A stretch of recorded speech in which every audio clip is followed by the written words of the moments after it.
Hello, my beautiful soulmates. First of all, a big gratitude to all of you.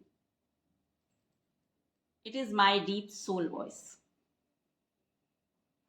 आज मैं बहुत खुश हूँ क्योंकि मैं जो भी टॉपिक लेती हूँ और उस पर कुछ अपने एफर्ट्स डालती हूँ और फिर आपको उनके साथ शेयर करती हूँ, बदले में अगर मुझे आपका एक भी मतलब लाइक आ जाता है या कोई एक व्यक्ति भी मुझे सुनता समझता है, तो मेरे लिए मेरी खुशी का जो है वो खजाना हो जाता है और मैं बहुत सारी ब्लेसिंग्स सेंड करती हूँ। तो इसी तरह से मेरे पिछले वीडियोस में लोगों ने मुझे सुना, समझा, मेरी बातों को मुझे अप्रिशिएट किया, मेरा मोटिवेशन अपग्रेड किया। मैं अपने इस अपग्रेड मोटिवेशन के साथ आगे बढ़ना चाह रही हूँ और फिर दूसरी तरफ मुझे कुछ रिजेक्शन भी मिलता है और उस रिजेक्शन को मैं मोटिवेशन के तौर पर ही लेती हूँ और मैं अपने को और ज़्यादा पॉलिश करने की कोशिश करने लगती हूँ। वो जो रिजेक्शन होता है वो मेरे अंदर एक मोटिवेशन की एनर्जी को मेरे अंदर में फ्लो करता है, ताकि मैं ये बात समझ जाती हूँ कि अभी मेरी मंजिल ये नहीं है, मुझे और बहुत कुछ सीखना है, लर्न करना है, आपको सर्व करना है। यहाँ पर आकर के तलाश खत्म नहीं हुई है, तो मैं अपने आप को और तलाशना और तराशना शुरू कर देती हूँ। आज का टॉपिक भी यही है, टू डिस्कवर वन सेल्फ। तो चलिए आइए इस विषय पर बात करते हैं। फ्रेंड्स, हम हमारे सुख की बात तो बहुत करते हैं, पर दुख की बात कोई नहीं करता। तो आज मैंने सोचा कि क्यों ना मैं इसी टॉपिक पर इसी चीज के साथ अपना ये विषय शुरू करूं कि आखिर हमारा दुख क्या है। हमारा दुख है हमारा बीमार मन। आपको मन से रिलेटेड बहुत सारी जो वीडियोस हैं वो यूट्यूब पर, गूगल पर मिल जाएंगी, लेकिन मैं आपको कोई नई इंफॉर्मेशन आपके साथ शेयर करने नहीं आई हूँ। मैं आपको बहुत सारी इंफॉर्मेशन डिलीट करने की बात समझाने आई हूँ कि हम बहुत कुछ आज के समय में सुन रहे हैं, समझ रहे हैं, देख रहे हैं, और वो सब कुछ हम अगर पूरे कॉन्शियस होकर के सुनते, समझते, देखते हैं, उस पर हमारा रिएक्शन नहीं होता है, हम उसको इजीली, हमारा माइंड अगर बहुत पावरफुल है और हम उसको इजीली लेट गो कर देते हैं, तो हमारे लिए वो बहुत अच्छा होता है। लेकिन अगर हम अगर हमारी मानसिकता थोड़ी कमजोर है और हमने उन चीजों को पर अपना रिएक्शन दे दिया, उसको एनर्जी दे दी, तो वो हमारे सबकॉन्शियस माइंड में जा करके न्यूरो लेयर क्रिएट करती हैं और वही हमारी बीमारी है। तो मैं आपको उसी से रिलेटेड बहुत सारी बातें बताने आई हूँ। दोस्तों, आज सोसाइटी में बहुत भटकाव की स्थिति है। हमारे अंदर अवेयरनेस की कमी है। बहुत सारी इंफॉर्मेशन लोग सोसाइटी में सर्व कर रहे हैं और हम इजीली उसे अपनी एनर्जी के माध्यम से कंज्यूम कर रहे हैं, उस पर अपना एक्शन और रिएक्शन दे करके। इसके बाद वो हमारे सबकॉन्शियस माइंड में न्यूरो पैटर्न बना रहे हैं, जिसका प्रभाव हमारी बॉडी पर हो रहा है और लोग लगातार बीमार होते जा रहे हैं। इन सब चीजों में हमें अवेयर होने की बहुत जरूरत है कि हमारी जो एनर्जी है वो किस तरफ फ्लो कर रही है, और यही न्यूरो पैटर्न्स हमारे अंदर एक बहुत स्ट्रॉन्ग बिलीफ सिस्टम को पैदा कर रहे हैं। So crush your false belief systems. बाहर आइए इस तरह की इनकरेक्ट इंफॉर्मेशन से, अवेयर होइए। आपको समझना है कि आपको क्या सुनना है, क्या नहीं सुनना है, और अगर आप सुन भी रहे हैं तो उसके बाद उस पर अपनी प्रतिक्रिया देनी है या उसे लेट गो करना है। यही सबसे जरूरी विधि है, मेथड है खुद को बीमार होने से बचाने का, खुद के मन को बीमार होने से बचाने का।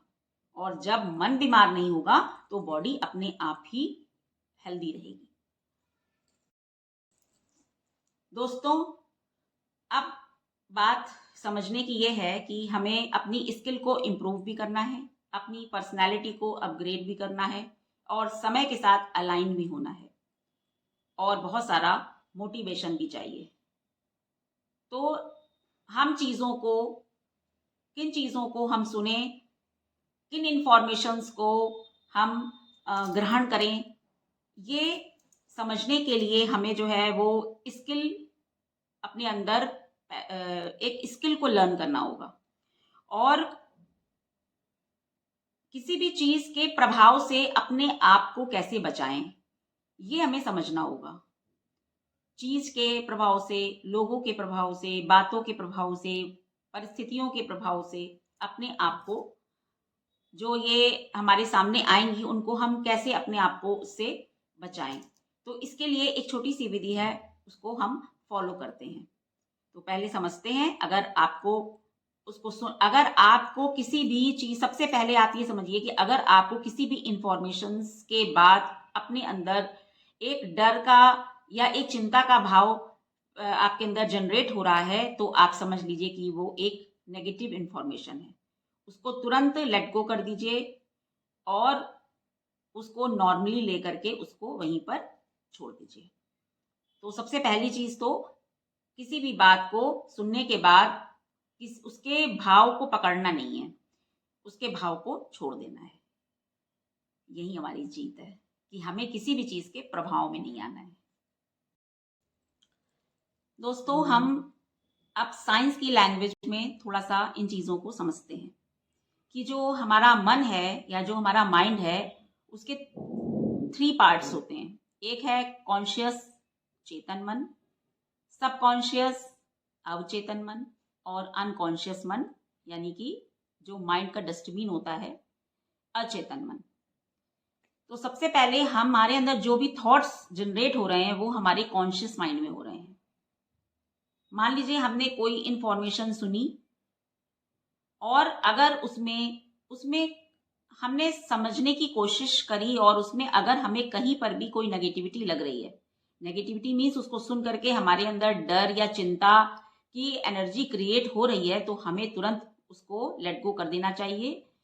उससे हमें बिल्कुल भी कोई भी उस पर एक्शन या रिएक्शन नहीं देना है।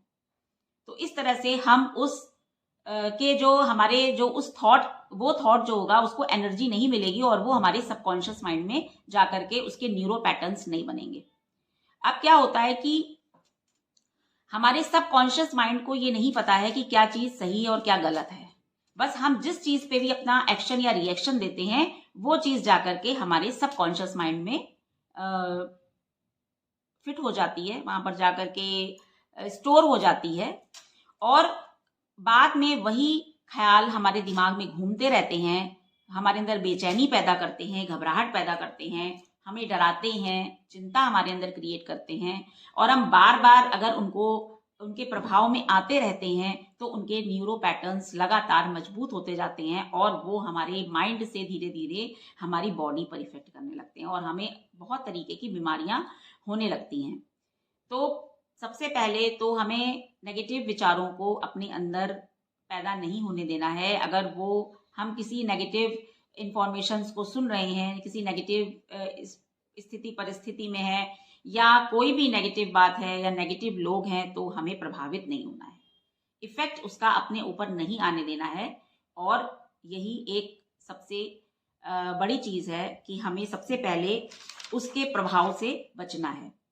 उसके बाद है कि अगर मान लीजिए अभी तो ये बात आपने आज सुनी और इसको फॉलो किया, लेकिन हमारे माइंड में बहुत सारे विचार पहले से ही बने हुए हैं, बहुत सारे न्यूरो पैटर्न्स, तो हम उनको कैसे डिलीट करें। तो आइए चलिए उसके बारे में भी जानते हैं। यहाँ तक तो हमें बात समझ में आ गई कि हमें नए न्यूरो पैटर्न्स को किस तरह से अपने अंदर जनरेट होने से रोकना है अपने सबकॉन्शियस माइंड में।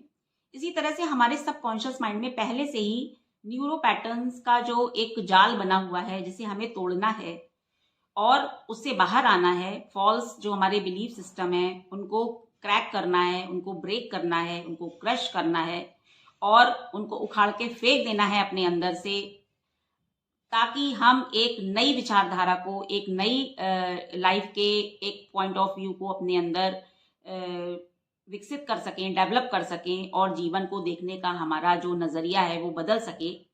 तो इसमें क्या होता है कि जब हम पुराने विचारों, जो हमारे अंदर बहुत तरीके की प्रॉब्लम्स को क्रिएट करने वाले, जो बहुत तरीके के डर, चिंता और मतलब हमारे मन को जो बेचैन करते हैं, ऐसे ख्यालात जिनके पैटर्न्स पहले से ही मौजूद हैं, उन पर जब हम फोकस करना बंद कर देते हैं, अगर वो हमारे सामने आते हैं, हमारे दिमाग में आते हैं, तो हम उसको सिर्फ एक छोटा सा विचार समझ करके उसको वैल्यू देना बंद कर देते हैं, उस पर अपनी एनर्जी डालना बंद कर देते हैं, उसके प्रभाव से प्रभावित होना बंद कर देते हैं। तो धीरे धीरे जब उनको एनर्जी नहीं मिलती तो उनकी ताकत उन विचारों की समाप्त हो जाती है और वो अनकॉन्शियस माइंड में जाने लगते हैं, जो हमारी माइंड का डस्टबिन है, और इस तरह से वो उनका जो जाल है वो टूटने लगता है।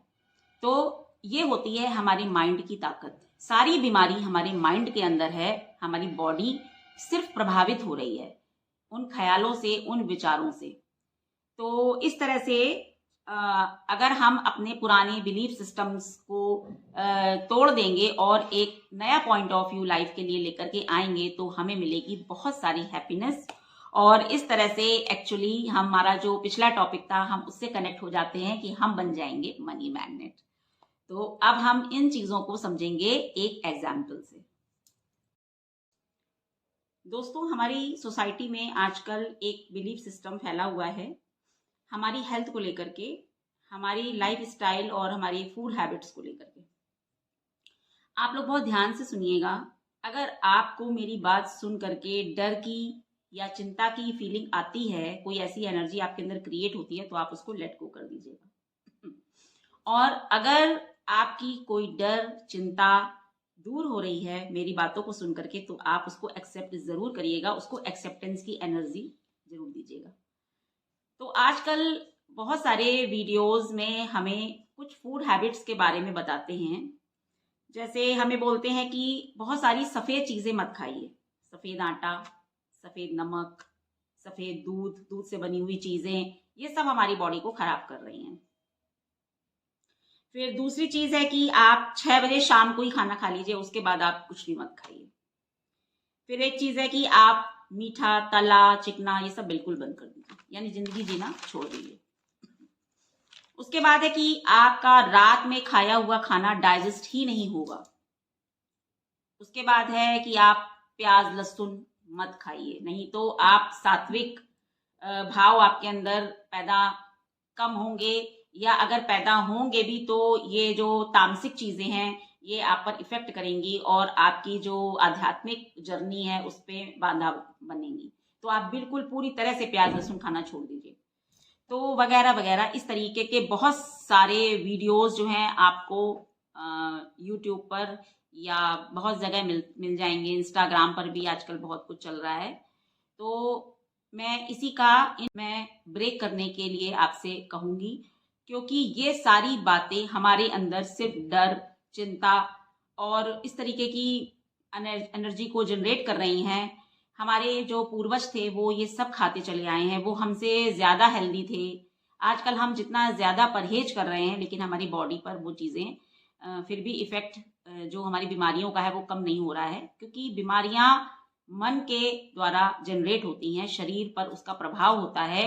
इस तरीके की फॉल्स बिलीफ सिस्टम सिर्फ हमें डराते हैं और इनका कोई भी रिजल्ट हमें देखने को नहीं मिलता है। तो चलिए अब सोल्यूशन पर आते हैं।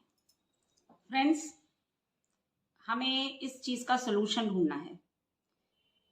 सबसे पहले तो एक बात यह है कि बहुत सारे प्रोफेशन ऐसे हैं कि आजकल लोग अपने काम से लौटने में उनको 10 बज जाते हैं। जो हमारी हाई क्लास सोसाइटी है वो इन सब बातों को फॉलो कर सकती है, जल्दी खाना खाना, जल्दी सो जाना। लेकिन जो लोग 10 बजे घर के अंदर आ रहे हैं, वो आप ही बताइए, उनकी जीविका ही वहां पर कंप्लीट हो रही है, तो वो 6 बजे खाना कैसे खा सकते हैं। मैं भी पहले अपने हस्बैंड की जो लाइफ स्टाइल है और जो उनकी फूड हैबिट्स हैं उसको लेकर के बहुत चिंता में रहती थी। लेकिन फिर मैंने इन चीज़ों को एक्सेप्ट किया। अपने इस डर से बाहर निकलने के लिए मैंने ईश्वर से प्रार्थना करी तो ईश्वर ने मुझे एक सलूशन दिया। सलूशन ये है कि मेरे अंदर जो है इस समस्या से रिलेटेड एक पॉइंट ऑफ व्यू जनरेट किया ईश्वर ने। मुझे किसी ने कुछ भी इस तरह का नहीं समझाया, ये मुझे ईश्वर ने ही समझाया है, क्योंकि मैंने ये क्वेश्चन डायरेक्ट ईश्वर से किया। जब मैंने ऐसी प्रॉब्लम को ईश्वर से शेयर किया, अपने मन के अंदर ऐसा भाव पैदा किया कि मैंने ईश्वर से पूछा कि इस तरीके की लाइफ स्टाइल को हम फॉलो नहीं कर पा रहे हैं, तो हमारी फूड हैबिट्स के लिए हमें क्या करना चाहिए। तो मुझे एक जवाब मिला अंदर से कि हमारी जठराग्नि कभी भी हल्की नहीं होती है। सूर्य, ये प्रकृति सब बराबर से अपना काम कर रहे हैं, और जो हमें बताया गया है कि सूर्य पूरब में निकलता है और पश्चिम में डूबता है, ऐसा कुछ नहीं होता है। सूरज कभी नहीं डूबता है। सूरज उतने ही एनर्जी से, उतने ही फोकस से, जो अपने देने की क्षमता जो है उसकी, वो बरकरार रहती है। हमारे अंदर की गर्माहट, हमारे अंदर की जो जठराग्नि है, वो हमेशा उतनी ही तेज रहती है। तो खाना, अगर हमें रात में भूख लग रही है, खाना हम खाना हम हमेशा खाएं जब भी हमें भूख लगे। अगर हमें रात में भूख लग रही है और हम खाना नहीं खा रहे हैं, हमने 6 बजे खा लिया, तो क्या रात में हमें भूख नहीं लग सकती है? मान लीजिए फल खा करके हमारा नहीं गुजारा हो रहा है, तो वो तो हमें पूरा रात परेशान करेगा, हमें नींद भी नहीं आने देगा।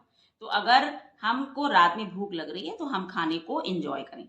कुछ हल्का खा सकते हैं, लेकिन हम रात का खाना पूरे एंजॉयमेंट के साथ खाएं। हमें अपने रात के डिनर को जो भी है उसको फुल एंजॉयमेंट के साथ खाना चाहिए, पहली चीज। दूसरी चीज, जो हमारी जठराग्नि है वो हमेशा बराबर से काम कर रही है। हमारी बॉडी का हर एक पार्ट पूरी तरह से हर वक्त कार्य कर रहा है। तो हमें ये फॉल्स बिलीफ सिस्टम को यहीं पर ब्रेक कर देना चाहिए, क्योंकि शायद मेरी बात सुन करके आपका मन हल्का हुआ होगा। आपके अंदर जो डर की भावना है वो कहीं ना कहीं खत्म हुई होगी। आप इसे पूरी अवेयरनेस के साथ सुनिए और अपने डर को और जो भी आपके अंदर इस तरीके की चीजें, जो भी बिलीफ सिस्टम है, उनको तोड़ दीजिए। आप लाइफ को फुल एंजॉय करिए। आजकल लोगों की जो खान पान की, जो खाने की जो इच्छाएं हैं, वो इस तरह से सब खत्म होती जा रही हैं, इन बिलीफ सिस्टम के कारण। ये जो डर की स्थितियां पैदा हुई हैं, इनके कारण। और सबसे बड़ी बात यह है कि अगर हम खाना बनाते हैं, उसको भगवान का भोग लगा देते हैं, तो उसमें अपने आप ही वो अमृत बन जाता है। फिर न सुबह न शाम न दिन न रात, जब भी हमें भूख लगे, हम उस खाने को, अगर खाना बना करके सबसे पहले हम उसको प्रसाद बना लें, पानी को हम प्रसाद बना लें और उसके बाद ग्रहण करें, तो उसकी एनर्जी कभी भी आपको नुकसान नहीं करेगी। आप डेली खाना बनाइए एक अच्छी एनर्जी के साथ, खुशी के साथ। आजकल हमारे घर की जो लेडीज हैं वो किचन से बाहर भाग रही हैं। वो किचन में खाना नहीं बनाना चाहती हैं। उनके घर में बहुत सारी ऐसी परिस्थितियां हो गई हैं, या बहुत सारे वो बिजी हैं, वो बाहर जाती हैं, तो वो कुकिंग नहीं कर सकती हैं, तो बाहर से लोग आकर के खाना बनाते हैं। जो भी खाना बनाएगा उसकी एनर्जी का प्रभाव घर के सभी लोगों पर पड़ेगा। तो जहां तक हो सके खाने को घर की लेडीज पूरे इंजॉयमेंट के साथ, पूरा फोकस होकर के, पूरी हैप्पीनेस के साथ बनाएं, तो खाना अपने आप ही प्रसाद बन जाएगा। उसकी एनर्जी अपने आप ही जो है वो ऐसी होगी कि वो किसी भी व्यक्ति के अंदर कोई बीमारी पैदा करेगी नहीं। इसके बाद, खाना बनाने के बाद सबसे पहले आप अपने मंदिर में उसका भोग लगाएं। अगर आपने प्याज लहसुन का खाना बनाया है तो आप सब्जी का भोग न लगा करके दही के साथ या किसी मीठी चीज के साथ आप भगवान का भोग लगा करके सब घर के लोगों में बांट सकते हैं। तो इस तरह से वो खाना प्रसाद बन जाएगा, अमृत बन जाएगा। और जो हमारा किचन है, सबसे पहले उसको एक इंटरेस्टिंग जगह बनाइए। जब वो इंटरेस्ट, उसमें कुछ ऐसा क्रिएट करिए कि हमारा किचन में जो लेडीज हैं उनका मन लगे। तो सबसे पहले जो ये बिलीफ सिस्टम है हमारी हेल्थ को लेकर के, हमारे जो ये फूड हैबिट्स को लेकर के है, इसका जो मेन कॉज है वो है हमारा नॉन इंटरेस्ट खाना बनाने के प्रति। हमारी एनर्जी जो उसमें जा रही है खाना बनाते समय, वो ही हम ट्रांसफर कर रहे हैं अपने जो हमारे सदस्य हैं घर के, उनको। तो खाने को प्रेम से बनाएं, प्रेम से परोसें, तो उसकी जो एनर्जी होगी वो घर के सभी सदस्यों में अमृत का काम करेगी। तो इसी नए बिलीफ सिस्टम के साथ मैं अपने इस विषय को यहीं विराम दूंगी और मिलेंगे एक अच्छे से नए पॉइंट ऑफ व्यू।